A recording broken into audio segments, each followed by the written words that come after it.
Dr. Debbie here, and just a quick announcement before we get to today's episode. Has someone shattered your trust? Have you been blindsided by betrayal? It's a total shock to the body and mind. Some of us recover, and many others stay sick, bitter, angry, resentful, and stuck. If that's you, I have a research-based solution.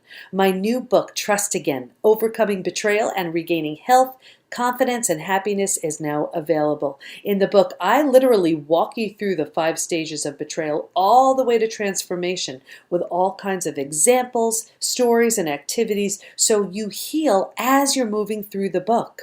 I've also shared my very personal story along with those who participated in my PhD study so you can see how others moved through their experiences too. Of course, I'm also teaching you my 4-part trust rebuilding process so you can learn to feel safe again, love again, trust again. So here's what you do. Go to the PBT, as in post-betrayal transformation, thepbtinstitute.com/trust again. That's thepbtinstitute.com/trust again. Why? Because there's a link on that page that'll take you to Amazon, but I want you to know about it because once you get the book, come back to that page, enter your receipt, and then you get some amazing bonus gifts. Can't wait to share the book with you. And if you have friends or a group who'd benefit, get it for them too, because I'm giving tickets to a very special workshop for anyone who purchases more than 5 copies. thepbtinstitute.com/trust again. Okay, now on to today's episode. Welcome to From Betrayal to Breakthrough. I'm Dr. Debbie Silber, and today's guest is Heather Aardemer. Heather is a board-certified and a functional medicine certified health coach and the founder of Root of Wellbeing. She's an aspiring minimalist, a real food advocate, and a big fan of living a lighter life. After years of an overloaded, heavy existence, she's now freer, lighter, and happier than she's ever been before. Today, it's her passion to help other women in their prime release the complication and clutter that's been weighing them down so that they can make space for the things that matter most. She does this work through her private client coaching and Simply Full, her virtual whole body wellness and weight loss sisterhood, where she guides women towards weight loss breakthroughs by helping them release the clutter in their heads, their hearts, their kitchens, and helps them get to the root of living the lives they love. So what does betrayal and a minimalist lifestyle have to do with one another? You're about to find out as my next guest, Heather Aardemer, shares some tips, tricks, and strategies to help you unclutter your mind, body, and life after betrayal. You're going to love our conversation. Here we go. Okay, everybody, you're in for a treat today. We have Heather Aardemer with us, and we're going to be talking about the link between betrayal and minimalism. And I know for me, clutter makes me crazy, and Heather's going to tell us exactly why that happens. Of course, the show is all about betrayal and different hacks, tips, tricks, solutions to move us forward. And who knows, maybe minimalism is a way to do just that. So welcome, Heather.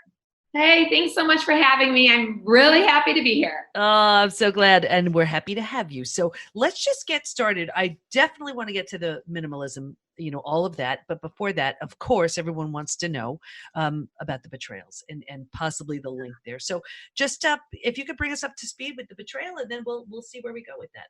For sure. So I have body betrayals. That's really what my betrayal is all about. My body, I didn't recognize what it was doing. I didn't understand why it was doing what it was doing. And so that is my big betrayal. And so really how it all manifested is I have always had this voracious appetite for everything. I've always wanted to be involved, included. I love eating. I'm hungry for everything. There's not a meal I don't like. There's not an activity I don't like. I just want to do it all. And so I have had something called FOMO. Do you know FOMO? Fear of missing out, yes? Yes. Most of us probably have heard that, that acronym now, fear of missing out. And I have had that since birth. I really do believe it's a nature thing. It's who I am. But I've always wanted to be included. I've always wanted to say yes. And I've always believed that more is more. More of everything is better. And the idea of less being more was like, what? What are you talking about? That's deprivation, not a chance.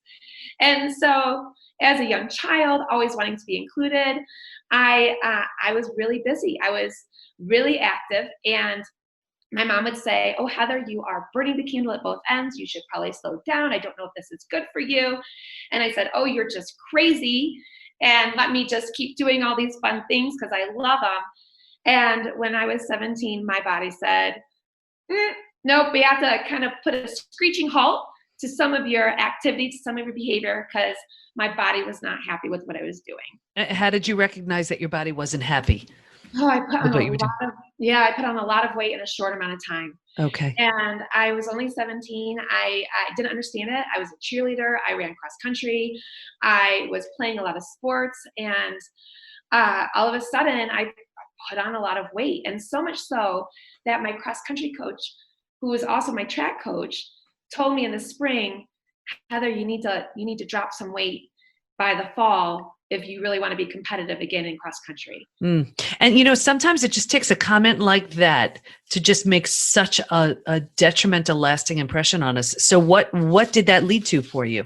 Right. Well, when he said it, I felt like I was kicked in the stomach. I Hmm. got all sweaty. I was like, oh my gosh, here's this person. And I respect him so much. And I still respect him so much. He's an incredible person.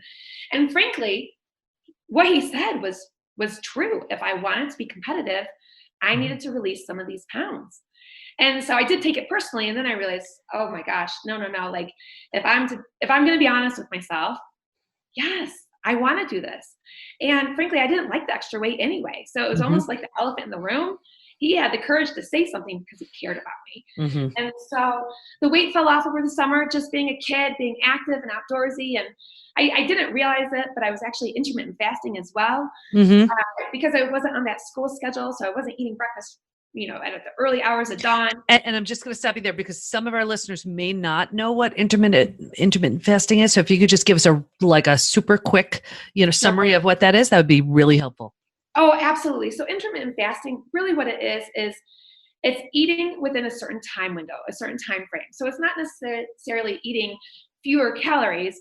It's just having those calories come in within a smaller window of time so that there's a larger window of time for your body to do other things. Process, not just always processing the foods, but doing all the millions of things that the body does that we aren't even aware of.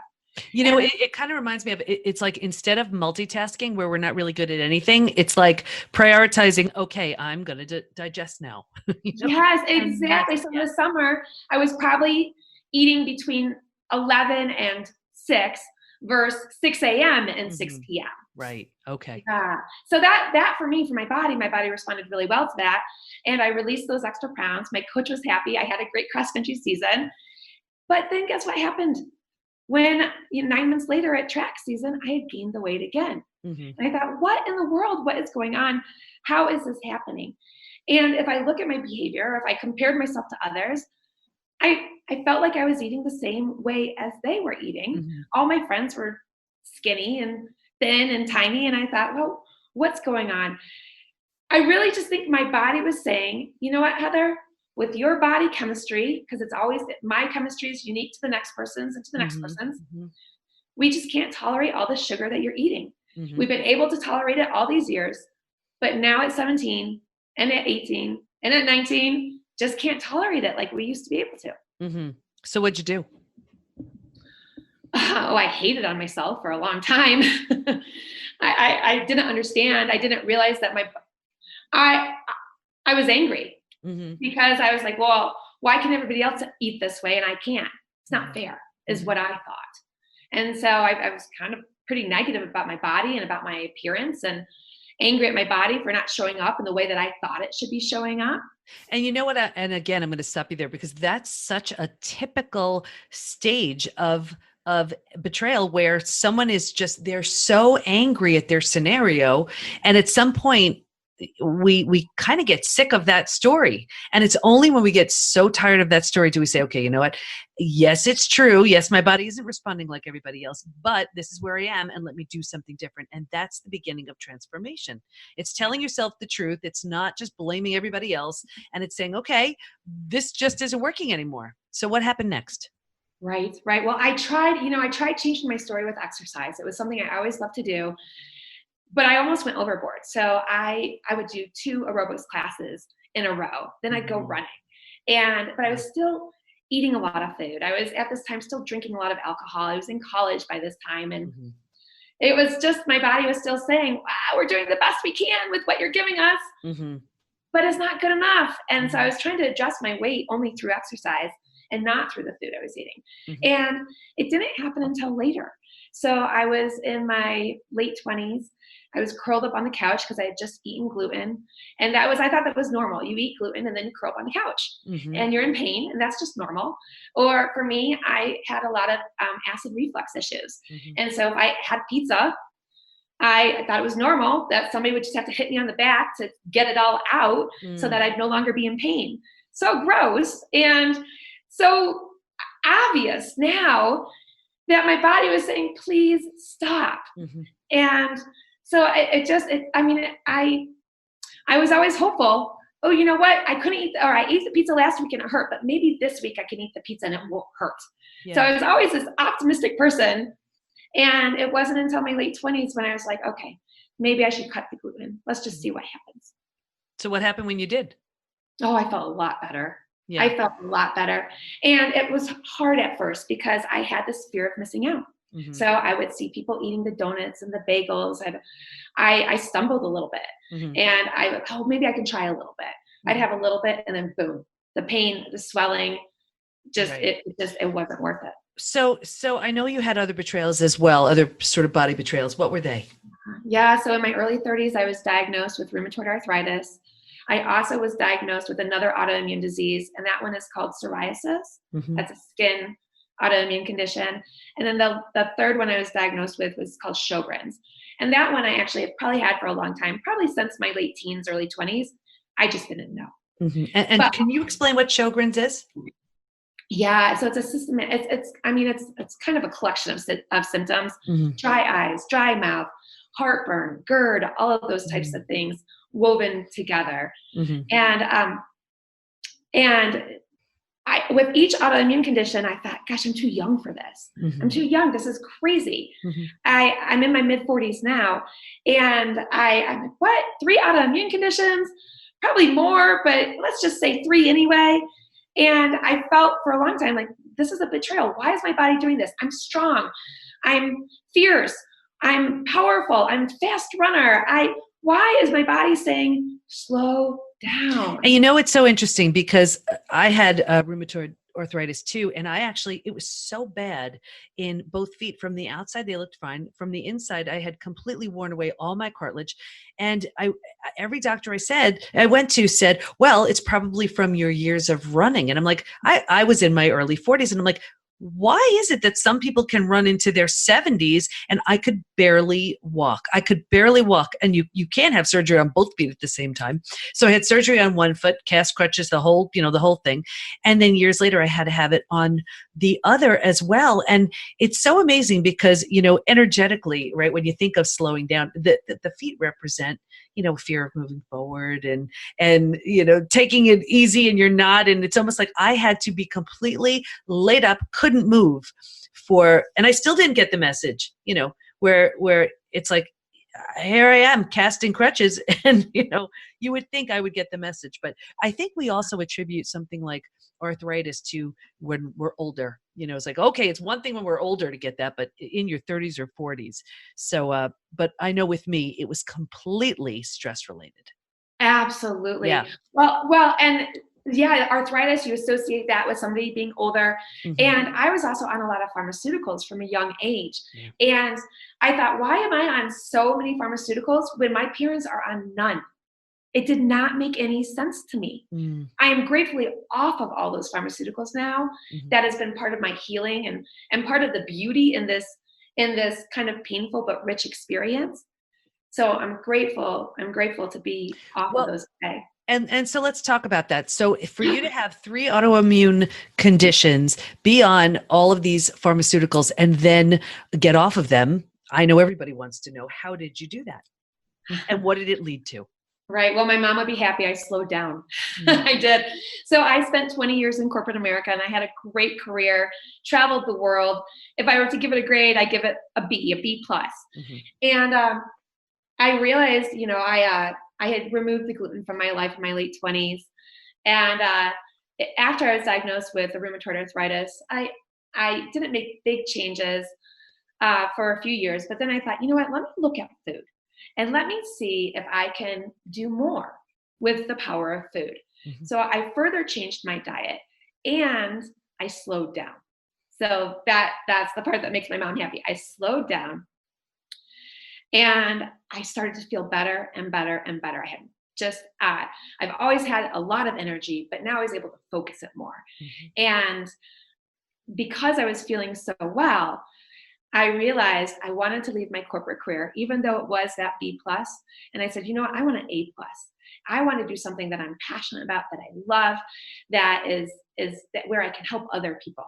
And so I left that corporate career, and I feel like I left a career for a calling. Mhm. And I went back to school. I dove into the Functional Medicine Coaching Academy. I became a board certified coach as well. And I can't believe how lucky I am now that I get to work with women who are willing to address the clutter in their life, to release that clutter so that they can release their extra pounds. So Yeah. So yeah. that's definitely what I want to get to. Tell us the link between clutter and excess weight and what it has to do with one another. And like when we started, I said, I clutter for me, it makes me crazy. Like it gives me anxiety looking at all that stuff. And here I am. I'm in a house. It's 6 of us here, and I'm the only one who likes to get rid of things. And I have 6 dogs too. So there's a tremendous amount of stuff. And it's like when no one's looking, I try to get rid of things. But it's very I think a cluttered space creates a cluttered mind, and tell us how it creates a sort of cluttered body too. Absolutely. And do you know that clutter impacts women more than men? And Really? that's what the research says. Yes. And so when there was a study done, and when dual income families, when the men would see the clutter, their cortisol levels wouldn't increase; they stayed the same. But when women would, their cortisol went through the roof, Mm. and it was just where women are feeling more responsible for the clutter in the home.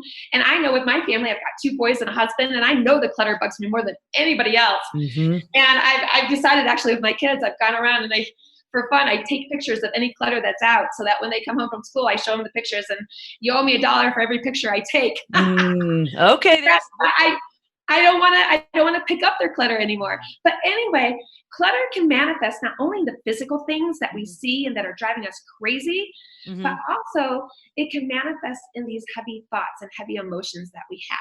And so for me, I realized when I was in my corporate days, kind of the end of those days, it was feeling like clutter, because I knew there was something better for me. I knew there was something else for me. And if I stayed in that corporate role, I knew I wasn't living my purpose. Mhm. And so just staying there, in essence, was clutter. Mhm. It was unnecessary because there was something better for me to do where I could help more people. And so when I left the corporate career and when I was able to focus on my passion, it made so many things really, really clear for me. Mhm. Yeah. So, I mean, I could see because we want to make sure all of this relates to betrayal, because it does. When is it the kind of thing where if we're unsure about something or we don't know a next move, like clean a closet, and that'll help give us a little more clarity as far as what a next step may be, or just even feeling a little bit better? Like, what's the link? What's the way to, because we're all about, well, like, what's the other side to get to that other side of feeling Right. better? Yeah. Right. And cleaning that closet, it can provide you some certainty. So it's Mhm. really resourceful. It's really good because you're actually doing something productive. And often when we're doing things with our hands, Mhm. that it allows us to actually figure things out without realizing it. It's like the Mhm. best ideas come in the shower. Mhm. Really good ideas come when you're cleaning your closet out too. Yeah. And then you've got that sense of satisfaction because, it's clean, there's space, and I have this great idea, or I know how to move forward, or I know how to have this hard conversation with somebody that no longer feels hard. Right. Absolutely. Absolutely. And I love that. And I think, you said it about feeling productive. I know it's interesting because for me, that's why I love journaling so much, because meditating is great, but I feel like I'm not being productive. There's something about journaling where I feel like I'm doing something and somehow I'm being productive at the same time as tapping into whatever thoughts and whatever, beliefs, subconscious things are hanging out there. I can access them, but through this idea of being productive. So I love the link. I hope everybody's really listening and hearing that, where wouldn't that be wonderful to think all of that confusion that we're feeling after a betrayal? There's so many emotions we're going through, but doing something like choosing an area to declutter and creating, that sense of space is really creating that sense of mental emotional space for something new and beautiful to show up. Absolutely. It's this calm. And it's the if you can create a calm environment on the outside, you're Mhm. more likely to have a calm environment on the inside, and vice versa. So if you have a chaotic environment on the inside, you're going through all the emotions, you're Mhm. hurt, you're angry, you're frustrated. If you can create this calm environment on the outside, it's going to be easier to match that external environment. Mhm. So if your house, imagine if you walk into a house and there's just clutter everywhere and it's chaotic, Mhm. it's hard to calm down. It's hard to think. It's hard to be happy. If Mhm. you walk into a house that's clean and it's organized, it's so much easier to be like, yes, I like my environment and I like myself and I can move forward in life. So now I'm trying to get in the minds of my listeners now, and they're saying, "Well, oh my gosh, there's so much stuff here. Where the heck do I even begin?" Yeah. Okay. So you like to journal. I like to journal too. But there's one more thing I like to do before I journal. So in the minimalism world, we have a term and we call it white space. Have you Mhm. heard of white space before? You explain it the way because Okay. I just know white space is like sort of downtime for creative stuff to show up. It's Oh, downtime. okay. Okay. That's perfect. And it's the quiet space between all the busyness. Mhm. So we have so much on our plate. We are living these overloaded, addicted to busy lives. And we're so addicted to busy because we're afraid to just be present with our emotions. Mhm. And so the first step I would say is create that white space. So I create it every single day. I get up before anybody else in my family.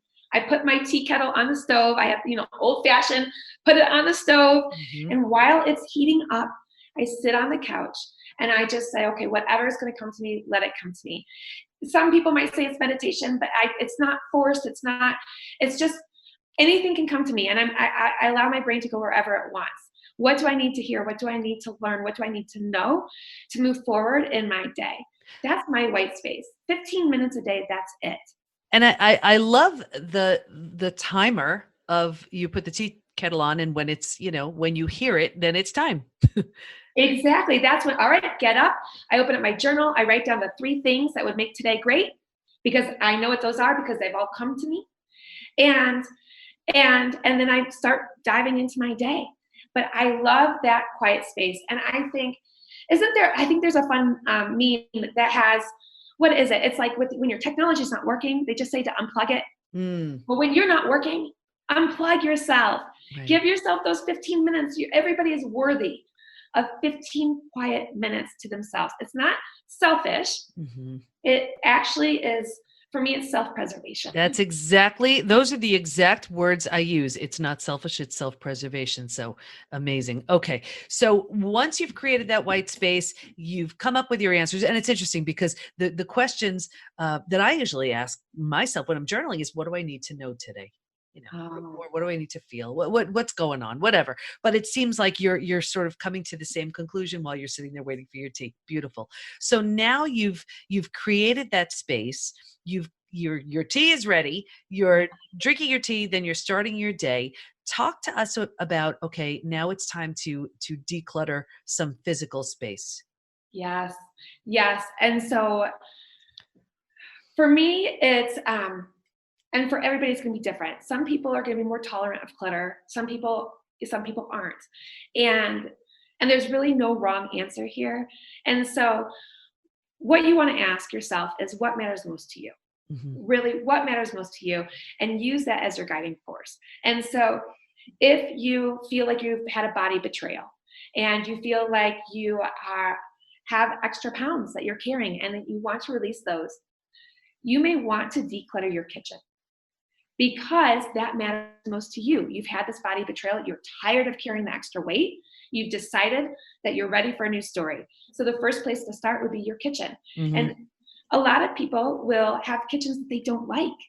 And so imagine if you have a room that you don't like, you don't really want to spend much time there. Mm-hmm. And if you're going to be putting things in that room, they typically going to be things that are, oh, well, I'm not going to think about these things very much. I'm just going to shove them in there and then just try not to think about the food.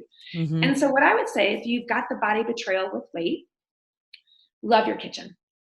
Find a way to love it. Bring in a plant. Put in some artwork. Put whatever that is, make it a room you want to be in. Ask yourself, how can I like this space? Get rid of things you don't need. So of course there's clutter. Like nobody needs like three can openers. Mm-hmm. That's just taking up mental energy and mental space. So you want to get rid of the extras and things. But also clutter can show up in the form of ingredients. Mm. So like for me, gluten was clutter in my body. It was doing my body no good. Mm-hmm. And so that's not for everybody. Maybe there are people out there that can tolerate it. But for many of us, gluten manifests as clutter in the body. Mm-hmm. And so ask yourself, what is manifesting as clutter in the body? And when I say clutter, that just means it leaves you feeling lethargic, tired, sad, shame, frustrated with yourself. Get rid of those ingredients. It doesn't mean you can't ever have them again, but you want your kitchen to be a safe place, a place of peace, a place of calm, a place that's not going to backstab you. Mm. So do you have any examples of, let's say, clients you've worked with where they've decluttered their kitchen and lost some weight, or decluttered, maybe their living room and they changed a thought, whatever, something like that? I'd love to hear. Yeah, so many examples. And I love hearing these. I have a virtual sisterhood. So everybody likes to share their examples of life. And the sisterhood is decluttering and weight loss. So minimalism and weight loss. And really minimalism, sometimes people think of it as frugality, but really what it is just getting rid of the things that aren't serving us, so that we can focus on the things that we want to, the things that mean the most. And it's so interesting because, and everybody who listens to the show, they've heard maybe ad nauseum me talk about my study, but we talk about the 5 stages and one of the things is moving from stage 3 to stage 4. And stage 4 is finding and adjusting to a new normal. Your old normal doesn't exist. It's no longer an option. And stage 4, and I always reference it to, if you've ever moved into a new house, condo, office, apartment, whatever, it's, you're making this your own. This will be your new space. But think about it. You do not bring everything with you. If it doesn't represent the version of you that you want to become, the version of you that you're ready for, then it doesn't come with you. And so often, this is where I see a shift in friendships. If your friends weren't there for you, if you no longer can tolerate gossip or whatever they're doing, they just no longer have a place. And people get freaked out. Like, what do you mean? These have been my friends forever. And they get really scared when they're like, I just don't want to, I just don't have anything in common with them. Well, that's why. And it sounds like what you're saying is, we're creating this space to suit this version of ourselves we're becoming. Yes, it's a fresh start. It's a fresh start where you get to be selective and you get to prioritize. It's a good thing. It's not a forced fresh start. It's this like, oh my gosh, my life can be better. Yes, we all want that. And when we are, so you were asking about examples of people who have kind of cleaned up their surroundings and how they have felt. Well, oh my goodness, it's wonderful. So I have this tool, we call it mapping. And so it's MAP, the M stands for meaning. So when you are, let's say you're looking around your living room and it's feeling a little bit heavy and you want to make it feel lighter. The way to make it feel lighter is by removing things. That's where less can be more, less can be better. And where my whole mindset of more is more when I was a child is like, oh, I've now fallen in love with the idea that less can be more. So you pick up an item or you look at an item and you're like, oh, what's this meaning that I'm giving this thing? Because things don't have meaning until we give these things meaning. I used to think that I was a better daughter if I kept everything that my mom gave me. Well, if I keep this painting or if I keep this item that my mom has given me, that means I'm a better daughter. And then I realized things don't have meaning until I give them meaning. They're just things. That's why we say it's always easier to go into somebody else's house and declutter because we're not attached to things. Right. And So, okay. So I love that. So the first thing is what's the meaning we've given it? And this is so great because think about it. When it comes to betrayal, there may be things in there that are painful to look at. So if they have a painful reference for you, or the meaning just triggers all kinds of triggers or whatever, then maybe it's time to get rid of them. Okay. So that's the M. What's the A? yeah, and time to adjust those thoughts. Mm. That what you're thinking some thoughts in your head. So Mhm. address those thoughts. If they're not serving you and doing you any good, they are clutter. Mhm. So that A is basically are you aware of the meaning? Are you on autopilot? Because if it's just there because it's there, that's not a good enough reason. Mm. Everything should serve a purpose, whether it's making you happy, giving you joy, filling a function. If it's just autopilot and it's just there, time to get rid of it. Okay. And then the P is, will you give yourself permission to let it go, to release it? And when we do that, we end up with this lighter environment, which makes us feel lighter as well. Beautiful. So Heather, what do you want to make sure everyone knows before we wrap up? Oh my goodness, that less can be better. Really, truly, that if you've got these heavy thoughts, the thoughts where your heart is hurting, that you feel like you've been betrayed by somebody else, that you're angry that your own body has betrayed you, to let go of those, to release those, and to find some thoughts that are really going to serve you, because we are all worth it. We're worth it. We're here for such a short, precious amount of time that it is just say today, find that white space, find that quiet space, and ask yourself what matters most to you. How do I want to show up? Even all the excuses will come, and those excuses are clutter as well. It's okay. Let them come, and they say, hey, you guys, you've served me in a certain way up until this point, but I no longer have space for you in my life. Remove those excuses and move forward. I think that's great. I don't know about everybody listening, but I know for me, I'm looking around my office right now. I'm already figuring out what I'm going to get rid of. So great advice, Heather. Thank you so much. And where do we go to learn more about you? rootofwellbeing.com. So that is my website, Root of Wellbeing. I have the same social media handles, Root of Wellbeing. And I love helping women kind of remove that clutter, release that clutter, so they can get to the root of their unique well-being. Oh, beautiful. Okay, Heather, thanks so much. I know everyone's going to be on their decluttering project to declutter their space and declutter their mind at the same time. So I know you helped a lot of people. Thank you so much. Thank you. I love what you're doing, and this has been a ton of fun. Thanks.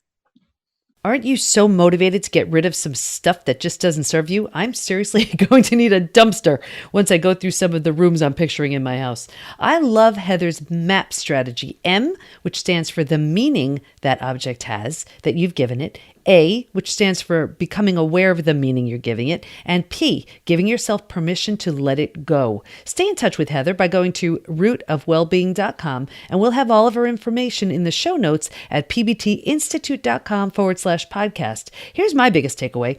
A cluttered space leads to a cluttered mind. And when our minds are cluttered, it's stressful and we aren't able to access our best or most helpful thoughts, our next best steps, and so much more. By letting go of what no longer serves us, we're creating a new, clean, and cleared space to create an amazing next chapter. Letting go also leaves room for new things that can support you for the new you that you're becoming. So with that, if you haven't already, be sure to take the post-betrayal syndrome quiz at pbtinstitute.com/quiz. And doors are open to the all-new The PBT membership community. Imagine everything you'd ever need to become your physical, mental, emotional best, communication, support, certified coaches and practitioners you can schedule time with, daily classes on all kinds of interesting topics, curated experts teaching advanced strategies in the areas of health, mindset, spirituality, personal development. Imagine the most friendly, welcoming, and supportive place to become your best, all online. I'm so excited to welcome you. Go to thepbtinstitute.com/join to learn more. Thanks for listening. Can't wait to be with you next time. And here's to your breakthrough.